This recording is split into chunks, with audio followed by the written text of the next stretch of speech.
కూటమి ప్రభుత్వం ప్రతి అడుగులో రైతుని ఆదుకునేందుకు అంకిత భావంతో పనిచేస్తుందని, రైతుకి భరోసా ఇచ్చే విధంగా ముందుకు వెళ్తుందని రాష్ట్ర పౌర సరఫరాల శాఖ మంత్రి నాదెండ్ల మనోహర్ స్పష్టం చేశారు.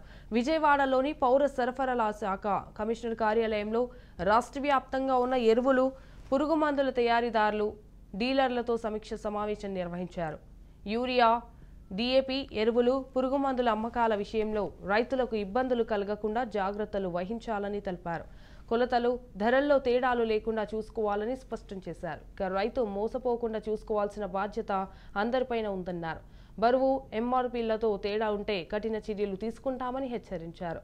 ధాన్యం సేకరణ దగ్గర నుంచి కనీస మద్దతు ధర పకడ్బందీగా ప్రతి రైతుకి అందించే విధంగా ఈ ఖరీఫ్ సమయానికి సిద్ధమవుతానని వెల్లడించారు.